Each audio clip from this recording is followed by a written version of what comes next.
कलाशवा के शहादत दिवस के अवसर पर आज आयोजित सम्मान समारोह में पधारे हुए तमाम साथियों को ढेर सारी शुभकामनाएं और आप सभी को खूब जोहार। साथियों, हमारे देश में अगर हम लोग देखें तो पता चलेगा कि शिक्षा के लिए जो लड़ाई है, स्कूल जाने की जो लड़ाई है, उसका जो संघर्ष है वो बहुत पुराना है। आज जब हम लोग यहाँ पर एक सम्मान समारोह आयोजित कर रहे हैं तो हम लोग जानते हैं कि किस तरीके की चुनौतियां हमारे सामने पास में रही हैं, किस तरीके से हम यहाँ पर पहुंचे हैं और आज सम्मान के हकदार हैं। लेकिन अगर हम लोग देखें तो हमारे पुरखों ने इसके लिए बड़ी कुर्बानियां दी हैं। उन कुर्बानियों को अगर याद करें तो हम देख सकते हैं कि आज जो 3 प्रतिमाएं हमारे सामने मौजूद हैं, तीनों प्रतिमाओं में एक खूबसूरती है, वो ये है कि उन्होंने इस समाज के लिए, इस देश के निर्माण के लिए और इस तमाम लोगों की आजादी के लिए, शिक्षा के लिए अपनी कुर्बानियां दी हैं। ये छोटी बात नहीं है और ये उस दौर में चल रहा था जहां की आपको स्कूल जाना मुमकिन नहीं था, आपके लिए स्कूल की सुविधा नहीं थी और कहीं स्कूल था भी तो आप जा नहीं पा रहे थे। लेकिन आपने तमाम बंधनों को तोड़ते हुए वहां तक पहुंचे और एक शहादत दी और उसका नतीजा है, हम जानते हैं कि इस देश में शिक्षा की जिम्मेदारी परंपरागत तौर पर कुछ खास किस्म के लोगों को दी गई थी। कहा गया था कि इस देश के अपर कास्ट लोगों को ही शिक्षा लेने और देने का हक है, बाकी हम जैसे लोगों के पास तो यह हक ही नहीं था। हम सब ने महाभारत की कहानियां पढ़ी है कि किस तरीके से एकलव्य को भी जब शिक्षा लेने की जरूरत पड़ी थी तो उसे भी किसी गुरु ने शिक्षा नहीं दी, उन्होंने भी जो है एक मिट्टी का पुतला बना करके उस मिट्टी को अपना गुरु बनाया और तब उन्होंने शिक्षा लेने की शुरुआत की थी। हम लोग जानते हैं कि किस तरीके से कालीबाई कलाशवा को गोलियों से छानबीन कर दिया गया। हमने देखा कि किस तरीके से उनके गुरु को बांध करके घसीटा गया, किस तरीके से उस स्कूल को यहाँ के रजवाड़ों की पुलिस और अंग्रेजी पुलिस ने खत्म करने की साजिश रची थी। एक बात यहाँ से कहना बहुत जरूरी है साथियों, ये शिक्षा ही वो हथियार है हमारे सामने जो इस देश को और इस दुनिया को बदलने की ताकत रखता है। हम जानते हैं कि कलम में वो ताकत है जो हर एक व्यक्ति का, किसी देश का मुस्तकबिल लिख सकता है, भविष्य लिख सकता है। इधर एक पोस्टर लगा हुआ है जिसमें लिखा हुआ है संविधान के बारे में। हम जानते हैं कि हमारे देश में हमारे पुरखों ने एक संविधान हमारे भविष्य को सुरक्षित रखने के लिए दिया था, लेकिन क्या हम बिना शिक्षा के उस संविधान को सुरक्षित रख सकते हैं? नहीं रख सकते हैं। और आज जिस तरीके की चुनौती हमारे सामने है, हमारे देश के जो हुक्मरान बन के जो लोग बैठे हैं, दिल्ली में जो गद्दी पर बैठे हैं, यहाँ जयपुर में जो लोग गद्दी पर बैठे हैं, बड़े बड़े पदों पर जो लोग बैठे हुए हैं, वो आज हमारे खिलाफ हमारे अधिकारों को छीनने की कोशिश कर रहे हैं, हमारे जल, जंगल और जमीन को छीनने की कोशिश कर रहे हैं और हमें जो संविधान में जो अधिकार दिया गया उसे भी छीनने की कोशिश कर रहे हैं। तो अगर हमें अपना संविधान बचाना है, अगर हमें अपना अधिकार बचाना है, जल, जंगल और जमीन को बचाना है, तो हमें पढ़ना होगा। बिना पढ़े कोई आपको संवैधानिक हक नहीं देने वाला, ये याद रखिएगा साथियों। पढ़ाई का मतलब सिर्फ डिग्री लेना नहीं है कि आप किसी स्कूल में गए, किसी कॉलेज में गए जहां से एक सर्टिफिकेट आपको पास होने का मिला, वो सर्टिफिकेट सिर्फ आपकी पढ़ाई का मायने नहीं तय करता है। पढ़ाई का मतलब है कि क्या आप अपने समाज के हक और अधिकारों के लिए जागरूक हैं या नहीं है। अगर आपने अपनी शिक्षा को सिर्फ नौकरी तक सीमित रखा कि ये सर्टिफिकेट हमें नौकरी दिलाने में मदद करेगा, तो यकीन मानिए शिक्षा का मतलब अधूरा है।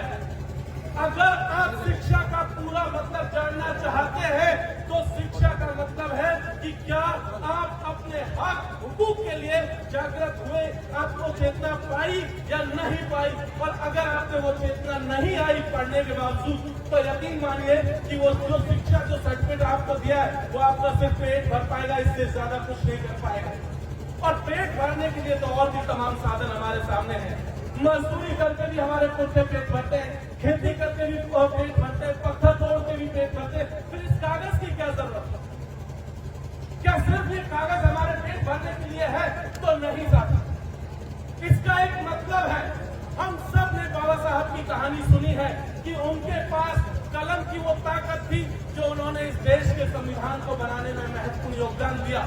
हम सब जानते हैं कि जयपाल सिंह मुंडा ने संविधान सभा के भीतर बैठ करके जब आदिवासियों का भविष्य लिखा था तो उससे पहले वो भी इस देश में और इस देश के बाहर, खास करके विदेशों में, ऑक्सफोर्ड में, कैम्ब्रिज में और देश की दुनिया के अलग अलग हिस्सों में पढ़ाई की थी, पढ़ाया था, नौकरियां की थी और तब जाकर के उन्होंने हमारे लोगों को हक और अधिकार दिया था।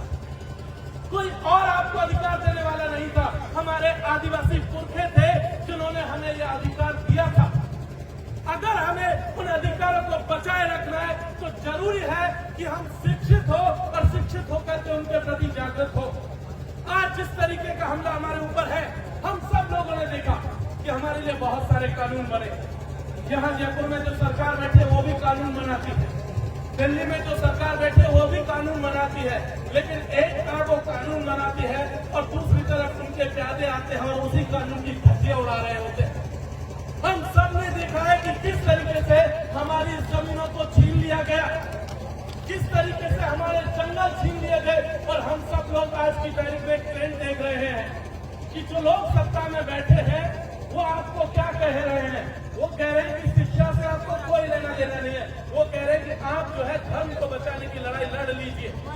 उन्होंने कह दिया कि धर्म खतरे में है और वो चाहते हैं कि आपके बच्चे, आपके परिवार के बाकी के सदस्य धर्म को बचाने के लिए हथियार लेकर के निकल जाए। कोई कहता है मस्जिद पर हमले कर दो, कोई कह रहा है चर्च पर हमले कर दे, कोई कहता है कि मंदिर पर हमले कर दो। लेकिन साथियों यकीन मानिए, वो लोग जो ये कह रहे हैं कि हिंदू धर्म या कोई भी धर्म खतरे में है, तो यकीन मानिए उनका कोई धर्म खतरे में नहीं। हम सब लोग जानते हैं कि इस देश के गृह मंत्री का बेटा बीसीसीआई का चेयरमैन है। हम सब लोग जानते हैं कि तमाम मंत्रियों के बेटे कहीं किसी दूसरे राज्य में मंत्री है तो किसी का बेटा मुख्यमंत्री बनकर के बैठा हुआ है, उनमें से किसी का बेटा। हम सब ने देखा कि धर्म बचाने की लड़ाई में आगे नहीं आया।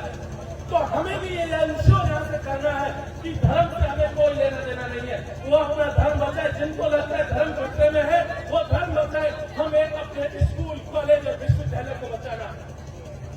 और जब हम लोग अपने स्कूल, कॉलेज और विश्वविद्यालय को बचा लेंगे, हम अपने शिक्षा को बचा लेंगे, तो यकीन मानिए हम अपना भविष्य भी बचा लेंगे। एक आखिरी बात मैं कहकर के खत्म करूंगा। अभी तक हम लोग देख रहे हैं कि जो साथी रिटायरमेंट हुए हैं उनमें बहुत सारी सिमिलरिटी थी। कई साथी ऐसे थे जो टीचर डिपार्टमेंट से थे, कई रोडवेज से साथी थे और अलग अलग डिपार्टमेंट से थे। लेकिन तमाम साथियों के बीच में एक कॉमन चीज थी। कोई 3rd ग्रेड के लेवल पर था, छोटे पदों का जो निचले स्तर के जो पद है उन्हीं पर ज्यादातर साथी है। साथी एक चीज बताइए, आजादी के 75 वर्ष बाद भी अगर हम लोग 3rd ग्रेड और 4th ग्रेड में रहे तो हमारे होने का क्या मतलब है? अगर हम लोग नौकरी के लिए भी लड़ाई लड़ रहे हैं तो ये बताइए कि हम लोग IAS, IPS, secretary, joint secretary, director, deputy director कब बढ़ेंगे? क्या और हम लोग इंतजार करने वाले हैं? तो हमें ये इंश्योर करना है कि हमारे आने वाली पीढ़ियां हमसे कई कदम आगे तक जाए। वो मेरी तरह किसी विश्वविद्यालय के भीतर बैठ करके पढ़ाए, वो हमसे भी आगे जाकर के किसी विश्वविद्यालय के वाइस चांसलर बने, वो और भी आगे जाए। इस देश की सरकार को चलाने में जो सेक्रेटरी, जॉइंट सेक्रेटरी और डायरेक्टर की भूमिका होती है वो भूमिका को अदा करें। और मैं उम्मीद करता हूँ कि हमारे लोग उस भूमिका को जो है अदा करेंगे। हमें पूरी उम्मीद है कि जो साथी यहाँ पर बैठे हुए हैं वो साथी आने वाले दिनों में इस काम को बखूबी अंजाम देंगे। बहुत बहुत शुक्रिया। जय हिंद, फूल जोहार।